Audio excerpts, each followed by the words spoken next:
Last time on Star Trek Deep Space Nine.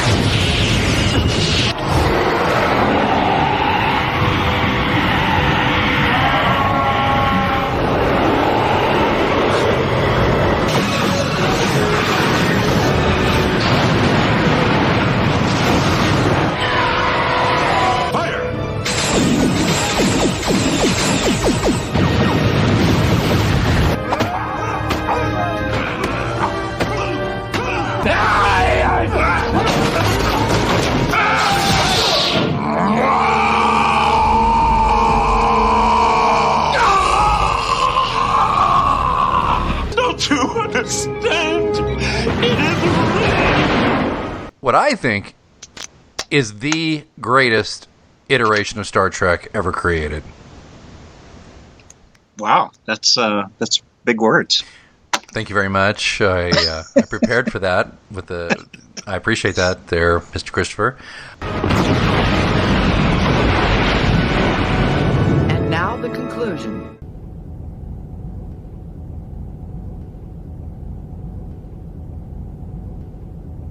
And who's going to be paying for all this holosuite time?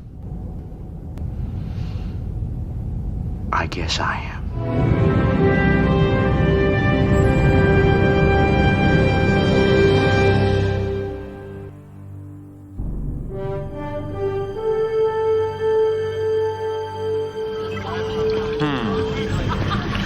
The wormhole does bring them our way, doesn't it? Everyone wants a piece of the new frontier. And I'm sure you've already tried to sell it to a few of them. You don't know what any of this is about, do you? You work here. You see these people every day, how they live, and you just don't get it.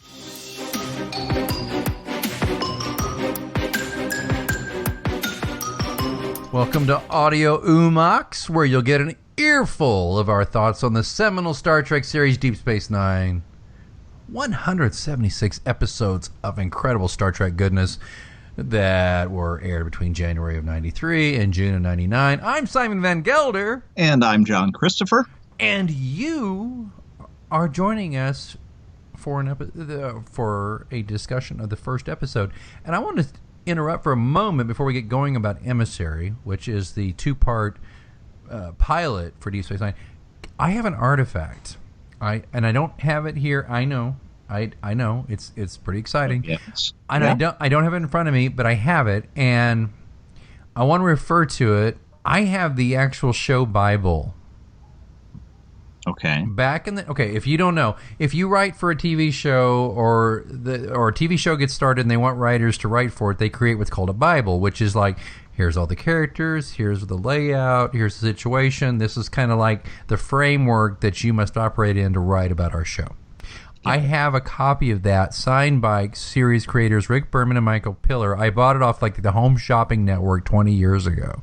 Wow. Yeah. I found it in my basement when I was cleaning up the other day, so I haven't had time to go through it again, so I'd like time to go through it, but I didn't want to wait. I wanted us to go ahead and start talking about Emissary, the pilot episode, but sure. I reserve the right to go down a rabbit hole or a wormhole, as some would say. I want to finger that wormhole with a discussion about the Bible, but let's have like an orb, like one of the orb just flying around. The orbs, which kind of look like the orbs kind of to me look like they look like a shake weight to me. A shake weight? Well, no. You know what they look like to me is like a what do you call it? A kitchen timer with sand in it. They seem, you know what I mean? Like they're like shaped like an 8, and then it's like the sand is. Yeah. So, but Emissary is the original pilot episode. It aired January 3rd, 1993.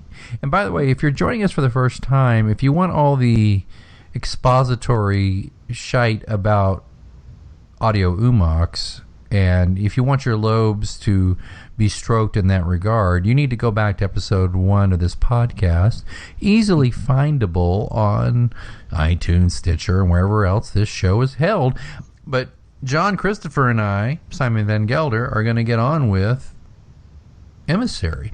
You know, it occurred to me, John, that exposition, and I'm a writer, as you know. I've written I've written a few books, and exposition is always the toughest part of storytelling, because there's a certain amount of let's establish where we are, and some readers are like, oh crap, I don't care, just get to it. Right. I mean, I've dated some action. Especially in science fiction in particular, they want the action, they want I've dated some women like this. I mean, I've dated women who are just like, haven't we all? Quit with the whining and dining. Just get to business. Get after it. To business. Yeah, get after it.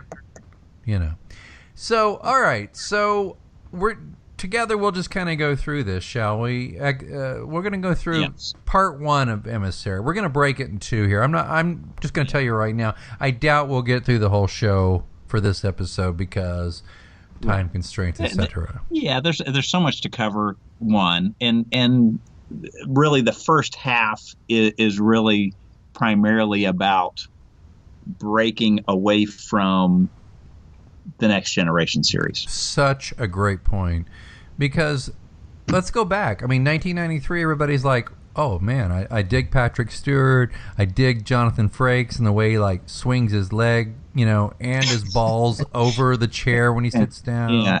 Acts like walks like John Wayne with a hemorrhoid issue. Yeah, there you go. I mean, there's all that, and Data with his overacting and all that. I want to be a real boy. Yeah. If you're familiar with TNG, you know that Captain Picard was taken captive by the Borg and was made into a hybrid creature called Locutus.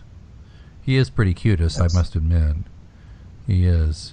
And he is the vessel from which the Federation is going to be destroyed, and they have a massive... Be assimilated. Exactly. They are assimilated. There's a massive battle at the Star Wolf 359. Yes. Benjamin Sisko, a fit, incredibly vibrant young executive officer of the starship Saratoga, is first officer to a Vulcan captain of the Saratoga, by the way, played by, who played him? I do not. Well, it's interesting because so for those of you who have skipped episode 1, okay, Simon has this level of detail and depth that is can only be surpassed by someone on that Saturday Night Live episode. Get a life. And for me, I enjoy the show at maybe a level that's not quite as deep as Simon's, but I enjoy it from a much more kind of visceral level where I'm trying to experience the characters in some cases for the very first time, and just enjoying the comedy of the show, and the uniqueness of the show. But anyway, the two of us are approaching this series from 2 very different perspectives, with Simon being the one with much greater technical acumen than I am related to the show, its characters, and the actors playing those characters. I think I've been insulted, but I think it's a compliment. There's a compliment in there somewhere. All right. You have much greater level of detail and knowledge than I do. Okay, well, fair enough. And that's what's, we think, going to make Audio Umox more fun for you, is because it'll be the perspective of a Star Trek geek and a guy who appreciates Star Trek, but is not immersed in every little detail.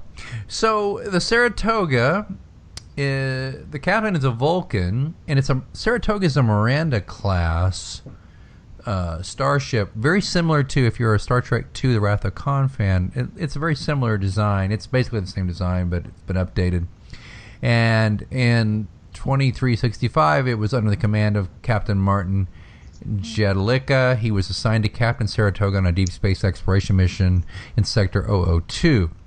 But prior to that, Lieutenant Commander Benjamin Sisko was the first officer, and during that time, the ship undertook missions to a lot of places I can't pronounce.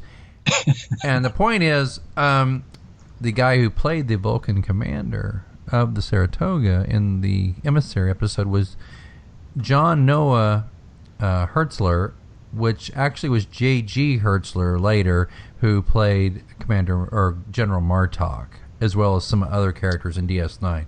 It was his first big role in Star Trek. Was as So there's a lot of recycling. Yes, there's a lot of recycling on friendly actors that they know and they trust. Right. Yeah. Okay. So the Saratoga was part of the Federation fleet that engaged the Borg at Wolf 359. It was among the first ships to arrive and engage the Borg cube.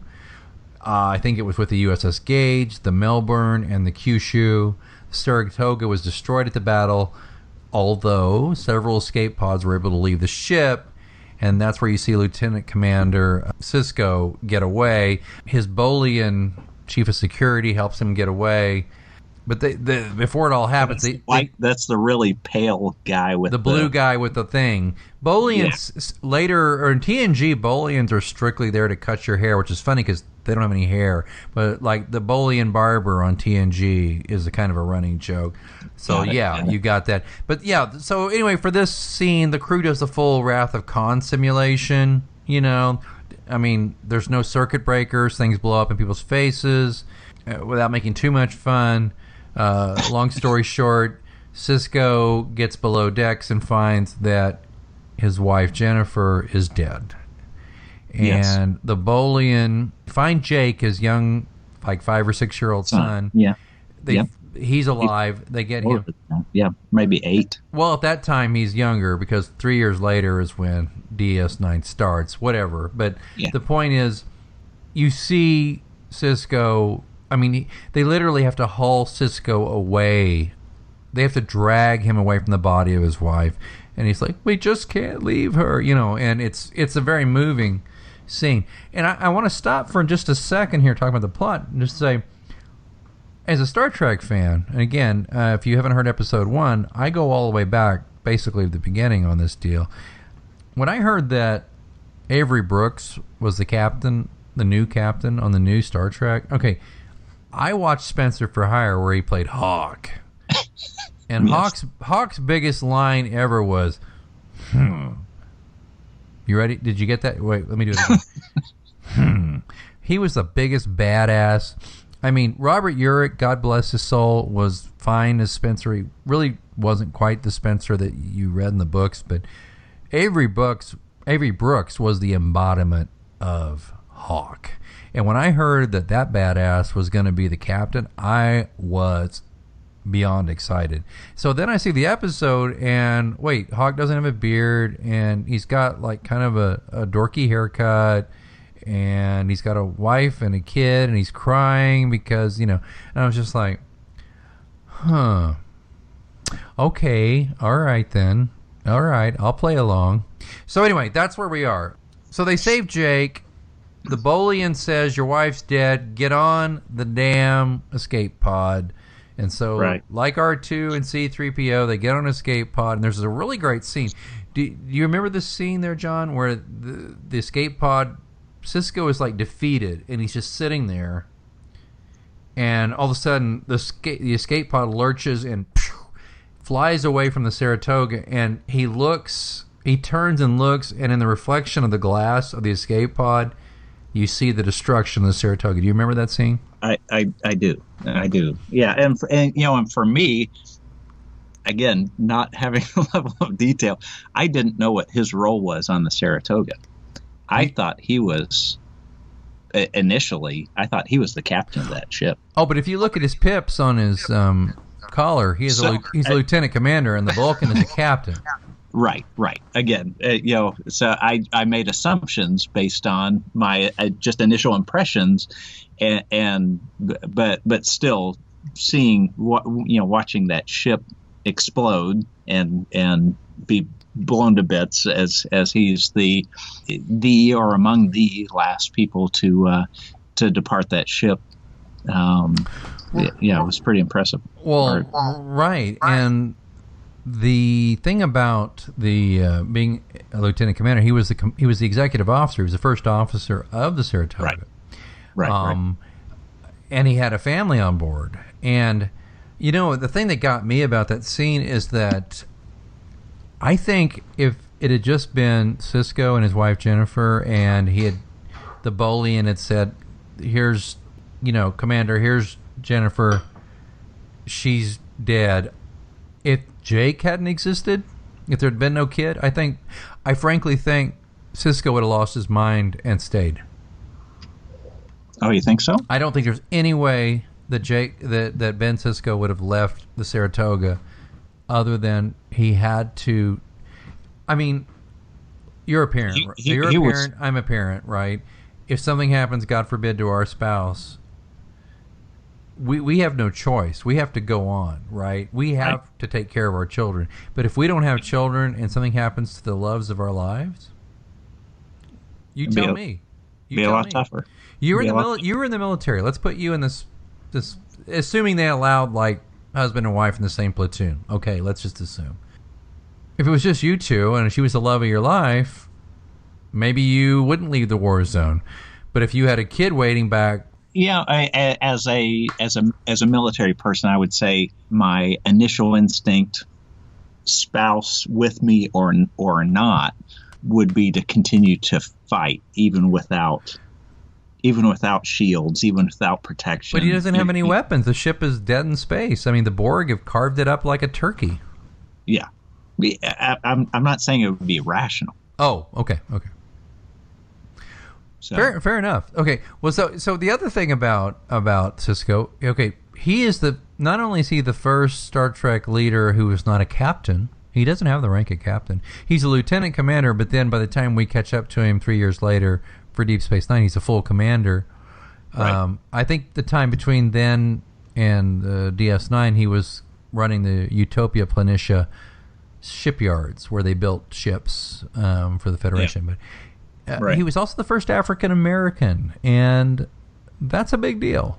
Yeah, I would agree. I don't think obviously in space that he would. Hopefully, he wasn't the first African American. Well, in the fleet. But yes, on the series to get that kind of promotion, that harkens back to some of the things that Roddenberry did in the original series, which is go beyond race, go beyond gender. So yeah, I find that interesting as well. Although I don't want to get too far ahead, but some of the comments about Kira and Nerys that are made or in this initial episode, are a little bit sexist, but. Well, yeah, and fair enough. I guess I was stepping outside of the mythos and just saying, for 1993, we're going to make an African American a captain, so to speak, or the lead. It was a step, and absolutely. And if you look at what the TV landscape looked like, stepping outside of the show itself and looking at the TV landscape, really the only black man that had a leading role in a TV series was Cosby. Theo! And that was somebody put something in my hypo spray. I can't do a good Bill Cosby. Yeah, and unfortunately at this point that didn't turn out well. No, it's sad when your name becomes like a verb. You've been Cosby'd. Yeah. I think that it's a good point though. But it was a big deal, and Avery Brooks, the badass that he was in Spencer for Hire, I was excited about. But you know what? I'm getting ahead of myself, because who's to say that Ben Sisko, who frankly is a wreck, he's an emotional wreck. Yeah. Even 3 years later, he's still just eaten up with the loss of his wife, it's affected his career if he's at a shipyard instead of commanding a starship. It seems he might have taken a detour in his career, didn't he? You wonder if maybe he got offered a command and deflected, instead said, I'll build ships, but I don't want to command ships. Right. Yeah, I need to take care of my son. I got to take care of my kid. So 3 years later, we fast forward. We're going to just get past the Utopia Planitia shipyards, and it's 3 years later, and Jake Sisko, his son, the Sisko kid, is fishing kind of like Huck Finn off a dock, and this little. Although the whole concept of wearing a sweater with overalls, and only one. Yeah, only hooked on one side. Only hooked on one side. Yeah. That kind of bothers me. It's a little on the nose. Let's just be honest, but. Yeah, I get it. And it turns out they're on a holodeck. And that kind of, they have a little chat, and then it goes right into the credits sequence, which is, to be fair, deadly dull. Because what you have is this comet and the music by Dennis McCarthy, which is quite good. And you have this comet go by, and then you pass the comet, and then all of a sudden, there's Terracnor, a.k.a. Deep Space Nine. And, hello, there's not anything going on there. There's not a ship orbiting it. There's nobody docked on it. There's nobody throwing up out a porthole from quarks. There's nothing happening on. It's just deep bore 9. It's just and it's just it's very the music is great, but it's just very much about a muchness, I think. Right. Well, yeah, and I mentioned it in our first podcast. Previously there was some exposition. There was a mission statement on the previous, the original series on the Next Generation, where here there really wasn't a mission statement. So that seemed to be a glaring absence during the opening credits. Right. So then once the tedious credits are done, we get in there and we realize that the episode, by the way, directed by David Carson, who I believe directed a couple of the TNG movies, theatrical pictures, by the way. Anyway, David Carson. We arrive and we realize that, oh, hello, on Deep Space Nine there's going to be a couple of familiar faces, including Chief Miles O'Brien, who is the guy who started out he was in the pilot of Star Trek The Next Generation, which was called, what was that called? Oh crap. You got me. Oh my god, I can't believe I'm blanking on the pilot. So there's like dozens. Okay, there's 2 listeners going, you idiot, it was Encounter at Farpoint. And there you go. Far. Yeah, which was horrendous. Anyway, we're not talking about that. We go to a ship or a space station that the Cardassians. Just remember Strother Martin, Dirk Benedict, Heather Menzies. Go to our first episode if you don't know what we're talking about. Snake neck trick. All right. Oh, sorry. The Cardassian station Terracnor, which has been basically abandoned and given to the Bajorans. The Bajorans know damn well they cannot, after 50 years of occupation, defend it themselves, so they bring in the Federation as co-partners or co-managers or co-minglers, whatever. Yeah. And we are introduced to the cast of characters. But before anything happens, we know that Sisko is invited. Well, we know it's a virtually defenseless station because the Cardassians leave it virtually defenseless, and we're introduced to Ensign Rowe. No, it should have been Ensign Rowe. They offered the part to Michelle Forbes, is what I understand, and she turned it down. So it's Major Kira and Kira Nerys. Kira Nerys, right? And if you've got some Major Kira, little Dutch boy haircut, with her little Dutch boy haircut and her little orange outfit, which by the way looks kind of saggy and baggy in the butt. I didn't notice the butt so much as the fabric. It looked like that was Visa, wasn't it? It's America's Freedom fabric. I think it was America's Freedom fabric. Yeah. It wasn't as appealing on her as subsequent seasons when they really got after it with the costumes with Nana Visitor. Nana. That's quite a name. The Visitor. Nana. Yes. Nana. Or Nana. Your Nana. Your Nana had a dumpy. Yeah, it was not, compared to The Next Generation, which had quite clingy, camel-toe-y outfits. This was much less clean. Even Avery Brooks' costume, he looked like he was. I wasn't sure if he was in charge of of Deep Space Nine, or whether he was there to do some plumbing or painting or something. He was swimming in that outfit. It didn't look that great. It was a little loose. It was a little loose. Loose. Not that I wanted it to look like Picard's white shorts when he was on Ryza. Oh, you did not want Picard's moose knuckle. No. All right. So Sisko is given opportunity by a Vedek to commune with the prophets. He politely declines.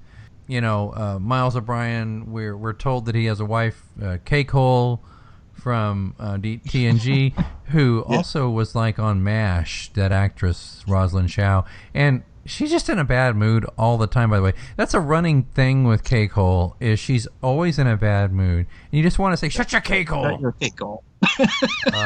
Shut your cake hole. But I digress. So Captain Picard, the Enterprise is orbiting finally and checks in there to DS9, and he wants to see Sisko. And, we're given more, kind of more insight in between on Jake and Ben and their great relationship from the get-go. So the Sisko kid and his dad, there's a clear...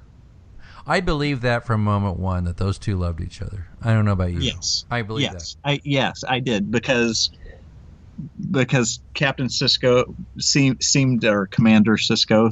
Is he Captain? Or just Commander? He's Commander. Commander. Okay. He does not get promoted right away. His rank is not captain. It's just commander. He is commander, and since it's not a starship, they don't call him captain. Now, if he were captain of a ship, and even though he was a lieutenant commander or a lieutenant, if he was running the ship, they'd call him captain out of formality. It's not a ship; it's a space station. Got it. Commander Sisko. Okay. So you should know that, being in the military. We digress. Oh, I was not in the Navy. True. And they follow much more closely. You to were the an naval, officer, however. Naval traditions. I was an Army guy. So I just jumped out of perfectly good airplanes. I just jumped out of airplanes and worked on green screen computers. That was it. For Commander Sisko, what I saw was in his day-to-day interaction with other people in which he worked, it was very professional. His voice was very deep, and he was quite stern. Did that work on you when you were in the Army, by the way? It did. Okay. It did. I had a commander, a major that was. I always knew when he was angry, because his voice would lower about an octave, and I also knew that he was capable of just picking me up like a rag doll. But again, I digress. Were you hoping he would do when that? He interacted with people, other people on the station, mm-hmm. It was it was pretty much very businesslike. And then when he would see Jake, it was you could see that smile, the joy, and the joy of a father. Do you have that joy when you see your kids? I don't ever see you. I do. Really? Okay. Yeah. So Kira, and this leads us, by the way, to a regular feature on Deep Space Nine, which we have a moment which is a major Kira, and that's where an actor is overacting.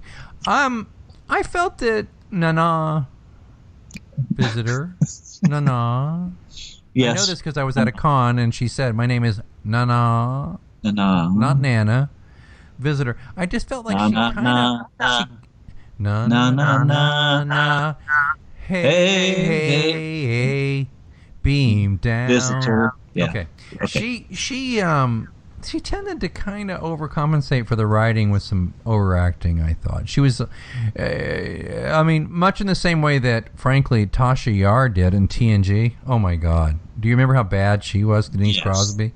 Yes, yes. She's an actress who could do better than the material and wanted so bad to stretch the material, she ended up looking like she was overacting. I think we see that with Nana. No.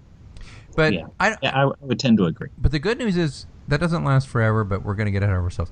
Another thing I noticed, by the way, is, and we're introduced to the shapeshifter, who we don't know much about, Odo, who is Constable Odo, head of security for the station. He can change his shape. And we see, of course, this is where Star Trek raids the casting couch from Benson. It starts here, where... If you ever watched Benson but you know that Rene Auberjonois was on Benson as Clayton Endicott, and he plays Odo. The man before. And what's funny is, he's a great actor, but he was also in the original MASH movie as Paul Mulcahy, by the way. If you watch Voyager, you know that Ethan, what is his last name? Crap. Well, anyway, the guy who played the press secretary on Benson plays Neelix on Voyager. So, just so you know, the Star Trek people were like, let's get the casting director from Benson over and see what we got here. So, but Odo, and you'll notice something between now and like the 4th or 5th episode of DS9 is that Odo's makeup goes from really shitty to okay, all right. Wouldn't you say that's about right? It went from kind of shitty to... And I think the shows that I have seen, it did kind of bother me that a guy who's been... How old is the character? Well, we don't know, but he's too far. He's not he's been hundreds around of years a while. old, but he's been a while. Yeah. Yeah, he's been he hasn't figured out how to make an ear. Come on. And what's funny is because you see times when he's like turns into like another creature, like a winged bird thing, and he's perfect. Or even on this episode, he becomes a perfectly shaped bag scrotum. with every detail, the stitching, and he can't do an ear. Come on. If you can do a scrotum with all the wrinkles, and I don't get. Yeah, so I'm that conceit. I'm willing to give him, but I question it. So, and then when somebody throws like a bolo through his head. Yes. In the episode, Yes. But okay, we're getting ahead of ourselves. So we're kind of going through the whole dramatis personae, and then Quark.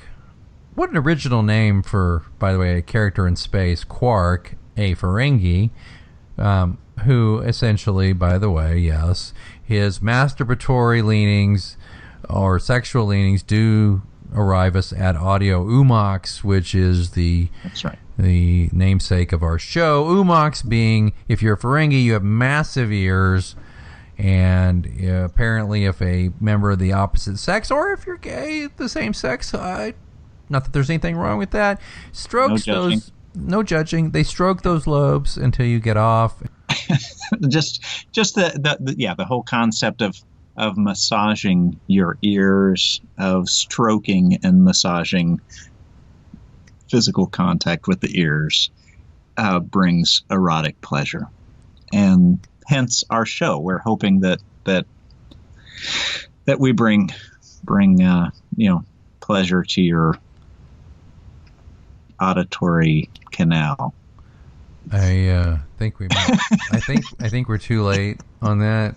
We're already getting to like way too.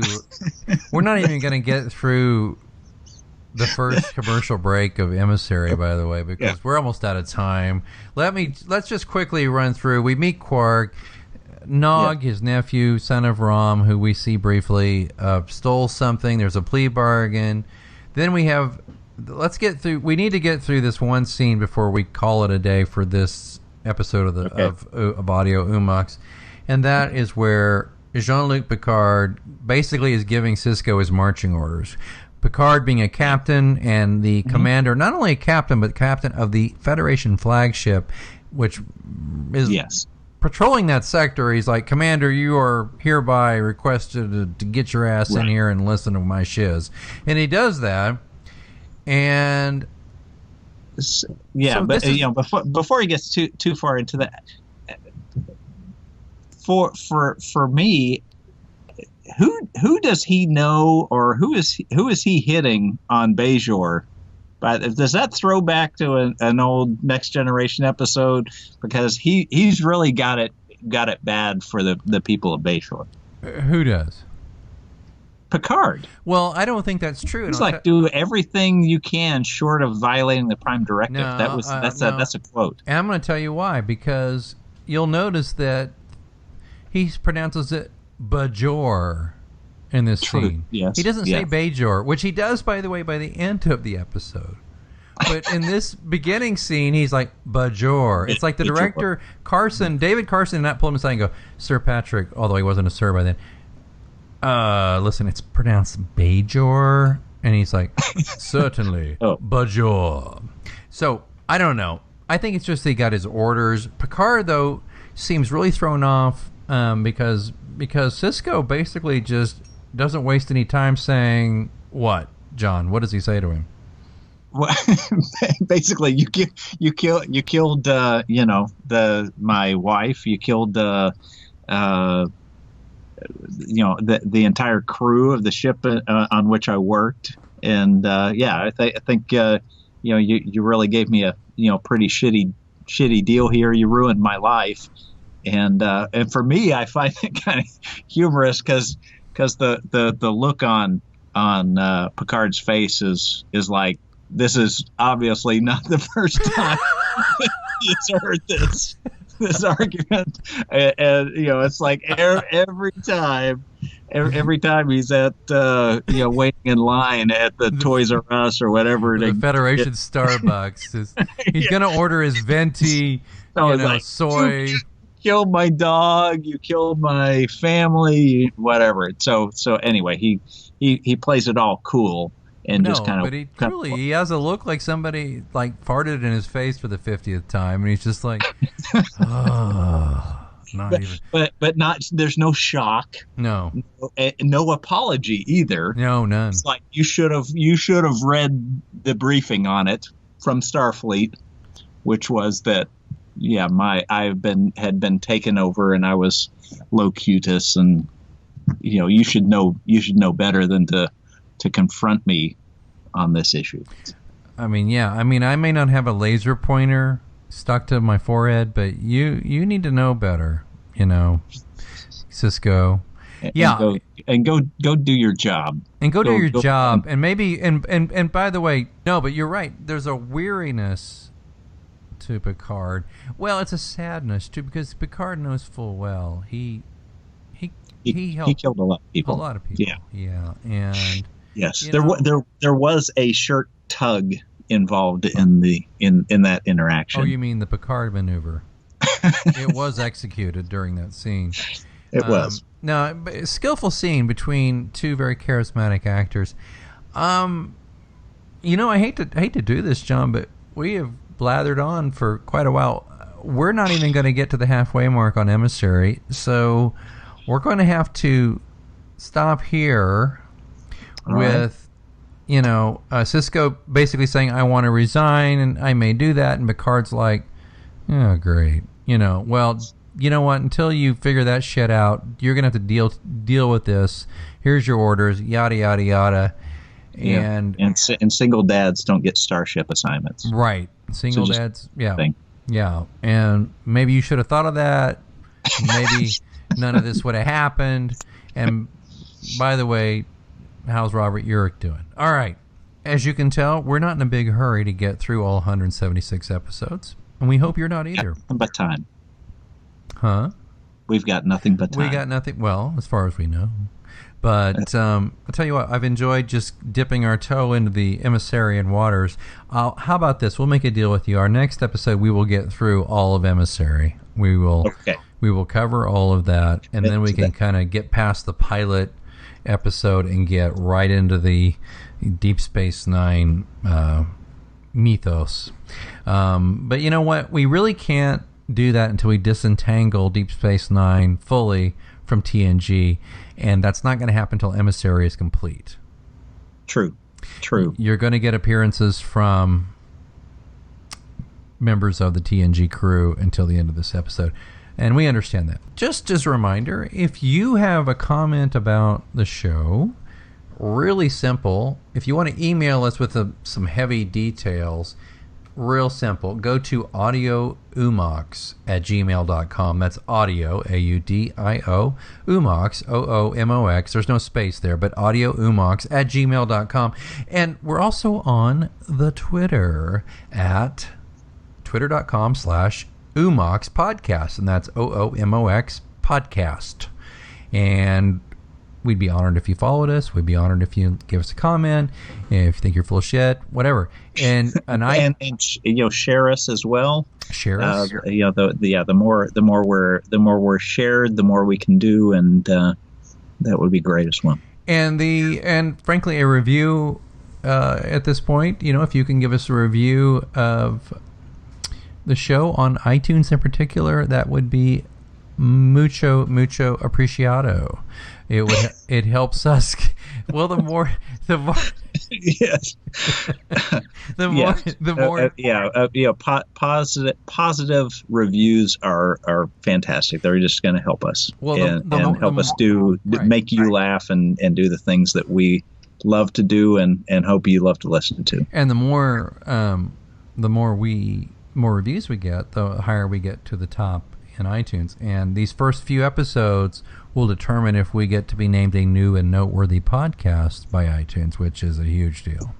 So, listen, I'll just say it. We are your Deep Space Nine podcast, and we want to hear from you. And if there's things we need to cover or things you want to know more about, let us know. Frankly, we don't think there's another Deep Space Nine podcast of our caliber out there, and we want to continue our high standards with you. So, John Christopher, is there anything else we want to add to this episode? I'm excited about getting really getting into Emissaryand, and Major Kira. And Major Kira.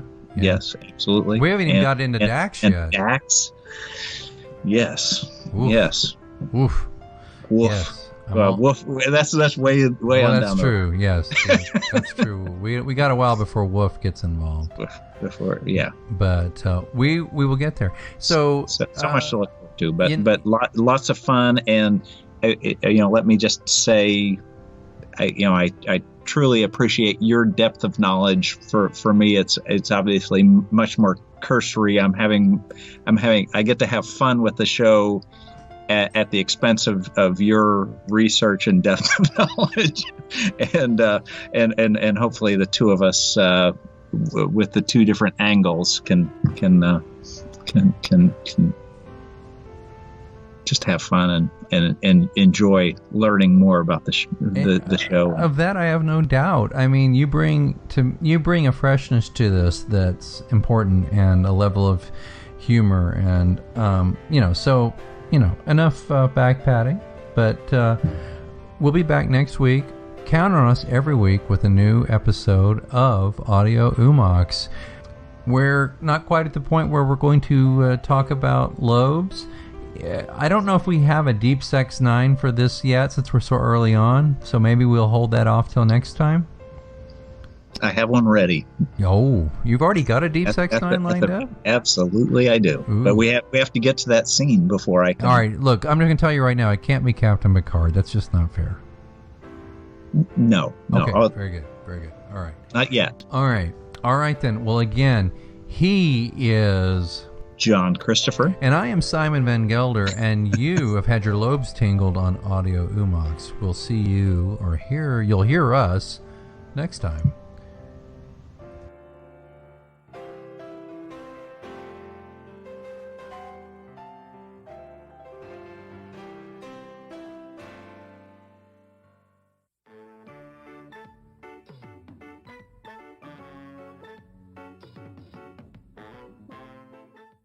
The Starlight Lounge presents An Evening with the Progressive Box. Old moon, yeah.